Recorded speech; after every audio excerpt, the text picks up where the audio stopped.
Hello guys नमस्कार, कैसे हैं आप सभी? हमें उम्मीद है कि आप सब अच्छे होंगे। तो आज हम चैप्टर 9 एक्सरसाइज 9.1 त्रिकोणमिति के कुछ अनुप्रयोग है जो कि चैप्टर का नाम है और क्वेश्चन नंबर 9 है। क्लास 10th का मैथ है बच्चों और ये क्वेश्चन बहुत ही 9 क्वेश्चन बहुत ही मोस्ट वीवीआई क्वेश्चन है। तो चलिए क्वेश्चन को अच्छे तरीका से पढ़ लेते हैं ताकि क्वेश्चन को हम समझ पाएँ।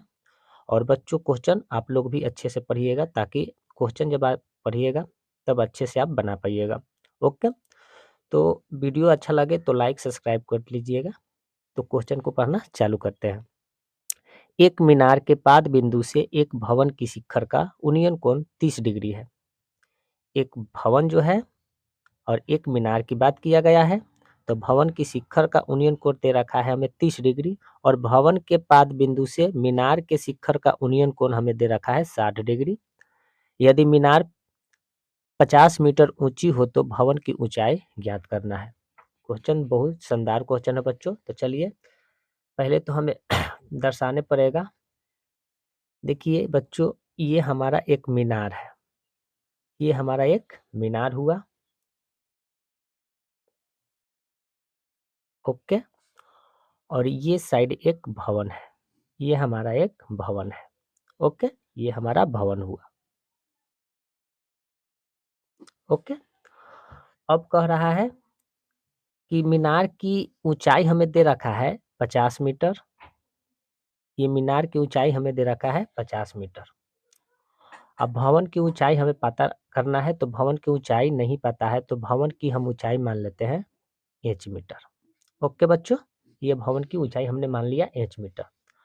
आइए, भूमि स्थल है यानी भूमि है, ये भूमि जो है मीनार और भवन से जमीन पर स्थित है, इसी जमीन पर स्थित है बच्चों। ये हमारा भूमि है जो कि यहाँ पर मीनार स्थित है और यहाँ पर भवन स्थित है।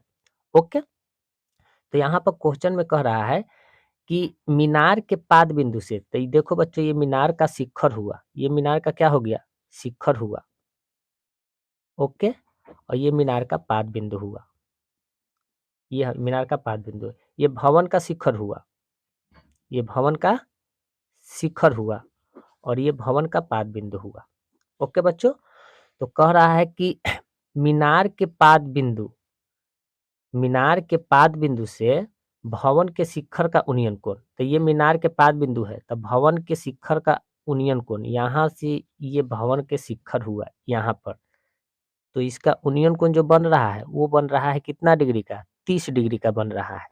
कितना डिग्री का बन रहा है? यहाँ पर दे रखा है 30 डिग्री का। ओके, और भवन के पाद बिंदु से, तो भवन के पाद बिंदु यहाँ है बच्चों। ओके, और भवन के पाद बिंदु से मीनार के शिखर का उन्नयन कोण, यानी ये भवन के पाद बिंदु से मीनार का शिखर का उन्नयन कोण जो बनेगा वो कैसे बनेगा? वो यूनियन कोण बनेगा, वो बनेगा 60 डिग्री का। तो देखिए ये भवन के पाद बिंदु है और यहाँ से हम मीनार के शिखर का, यानी मीनार के शिखर का उन्नयन कोण जो बनेगा वो बनेगा 60 डिग्री का। कितना डिग्री का बनेगा? 60 डिग्री का। तो बच्चों हमने तो ये 60 डिग्री का बना लिया। ये कितना डिग्री का बना लिया? 60 डिग्री का। भवन के पाद बिंदु से शिखर का उन्नयन कोण 60 डिग्री और मीनार के पाद बिंदु से भवन के शिखर का उन्नयन कोण 30 डिग्री। अब इसे हम नाम लिख लेते हैं, इस ए, इस बी और ये सी और ये हम ऊपर वाला डी, ऐसे हम इसका नाम लिख लिए। तो देखिए बच्चों, चलिए अब इसे प्रॉपर वे में आधा तो मैथ यहीं पे क्लियर हो गया, क्योंकि बच्चों क्वेश्चन आप अच्छे से समझिएगा ना तो क्लियर बनते जाएगा। तो फिगर से ही आधा क्वेश्चन हमें बन गया। अब देखिए, याद रखिएगा, ये मीनार का जो, ये मीनार का ये कोण जो होती है ये 90 डिग्री का होती है। याद रखिएगा, ये सीधा जो खंभा गाड़ा हुआ है ना 90 डिग्री का है। ये भवन का ये सीधा खंभा गाना गया, ये खंभा है ये भी 90 डिग्री का है। तो देखिए हम क्या करेंगे कि ये 90 अंश के कोण कि जस्ट सामने वाला, ये इसे हम कर्ण बोलते हैं। इसे क्या बोलते हैं? कर्ण बोलते हैं, इसे हम कर्ण बोलते हैं। ये हमारा हो गया लंब, ये बीसी जो हो गया ये आधार हो गया। उसी प्रकार ये हमारा 90 डिग्री अंश वाला कोण ये बन जाएगा कर्ण, ये क्या बन जाएगा? कर्ण। ये बन जाएगा लंब और नीचे वाला क्या हो जाएगा? हमें आधार बन जाएगा। तो ये दोनों में, इस त्रिभुज में भी ये हमारा बीसी नजर आ रहा है, इस त्रिभुज में भी हमारा ये बीसी आ रहा है, तो ये उभयनिष्ठ है। बीसी क्या है? उभयनिष्ठ है। इसे क्या कहते हैं? उभयनिष्ठ बोलते हैं। बीसी हमारा उभयनिष्ठ है क्योंकि दोनों त्रिभुज में ये हमारा सेम है। इस त्रिभुज में भी ये आधार है, इस त्रिभुज में भी ये ही आधार है, तो ये हमारा उभयनिष्ठ हुआ। उभयनिष्ठ इसे हम भुजा बोलते हैं। ओके, उभयनिष्ठ इसे भुजा बोलते हैं। तो देखो बच्चों, हम बात करते हैं ये वाला भी त्रिभुज पे बात करते हैं, इस त्रिभुज पे हम पहले बात कर लेते हैं। तो लिखेंगे क्या बच्चों यहाँ पर, त्रिभुज, त्रिभुज ए बी सी में। तो ए बी सी में बच्चों देखिए हमारा लंब तो दे रखा है कितना, 50 मीटर। ओके, और हमें ज्ञात बीसी हमें पता नहीं है, बीसी हमें पता नहीं है। तो देखो बच्चों, अगर हम लंब में दे रखा है क्या, ए बी, तो लिखेंगे यहाँ हम क्या, ए बी लिखें। अब बटा क्या है, बी सी। तो बताइए ये लंब हुआ और ये आधार हुआ, तो लंब बटा आधार बराबर क्या होता है, टेन थीटा होता है। क्या होता है, टेन थीटा।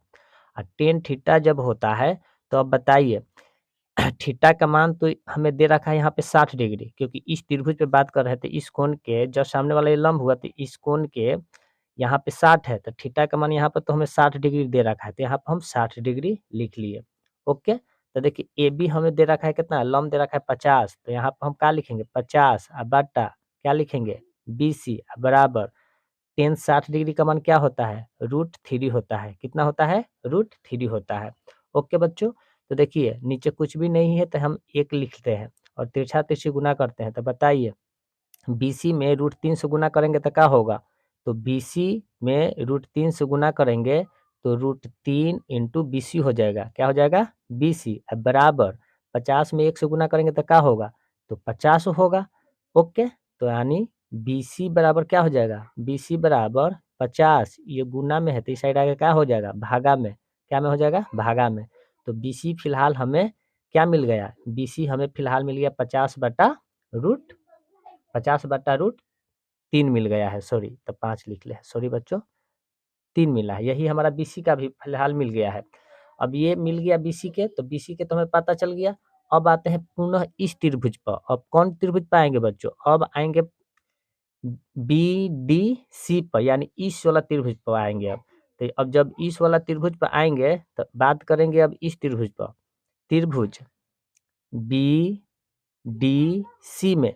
तो देखिए एच हमें माने है कितना, एच अथी लंबाई, सॉरी लंबाई हमने माना है कितना, एच, एच माने ना है। तो क्या लिखेंगे, बी,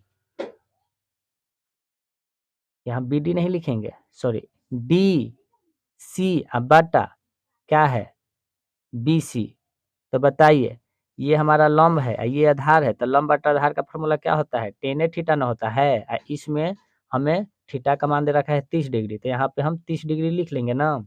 अब देखिए अब क्या है, डी डी और सी तो हमें माने है कितना, एच, तो हमने यहाँ पे क्या लिख लेंगे, एच लिखेंगे। क्या लिखेंगे, एच बटा बी सी हमें पता कितना चल गया है, 50 बटा रूट क्या 3, यही ना है पता। अब बराबर क्या हो जाएगा, 33 का मान क्या होता है, 1 बटा √3 होता है। यही होता है ना, यही होता है। अब देखिए अब क्या करेंगे बच्चों, कि अब देखिए इसके इसके साथ गुना होता है, यहाँ कुछ भी नहीं है तो यहाँ 1 लिखा जाता है, इसके इसके साथ गुना होता है। तो बताइए कि एच में √3 से गुना करेंगे तो कितना होगा, तो 3 एच हो जाएगा ना। अब बटा 50 में 1 से गुना करेंगे तो क्या होगा, 85 होगा ना। अब बराबर बताइए 1 बटा √3 है तो 3 लिखे। ओके, अब बताइए √3 में √3 से गुना करेंगे तो क्या आ जाएगा, 3 आएगा और एच है तो एच हो जाएगा। ओके बच्चों, अब बराबर 50 में 1 से करेंगे गुना तो क्या होगा, 85 होगा, होगा ना। अब देखिए तो एच बराबर क्या हो जाएगा, 50, ये गुना में है तो इस साइड आएगा तो भागा में। आपको यहीं पर आंसर छोड़िएगा तो कोई दिक्कत नहीं है, तब पर भी हम इसे हम सरल तरीका से और छोटा कर देते हैं। 3 में 50 से भाग देंगे तो 1, तो 3, 2, 0, कितना हो जाएगा बच्चों, 3 छक्का 18 तो 6, यहाँ पे 2 कट जाएगा, यानी हो जाएगा इसका 16.2/3। ये यानी ये हमारा इंच का मान आ गया, यानी भवन के ऊंचाई जो होगा 16.2/3 मीटर जो हो जाएगा। यही हमारा भवन की ऊँचाई निकल के आ गया। तो बच्चों इसे हम आप लोग को देखिए कितना प्रॉपर वे में आप लोग को व्याख्या करके बताकर प्रूफ कर दिए। तो कोई दिक्कत है बच्चों यहाँ तक तो वीडियो को 1 से 2 बार देखिएगा ताकि आप लोग को अच्छे तरीक़ा से समझ में आए। हालाँकि मैंने ये वीडियो आप लोग को बहुत ही आसान तरीक़ा से बनाया हूँ और आप लोग को प्रॉपर वे में बताया हूँ ताकि आप लोगों को कोई परेशानी ना हो और स्टेप बाय स्टेप लेके चला हूँ। आई होप कि हमें उम्मीद है कि आप लोग समझ गए होंगे। तो अगर वीडियो अच्छा लगा हो तो लाइक, सब्सक्राइब कीजिए। जय हिंद बच्चों।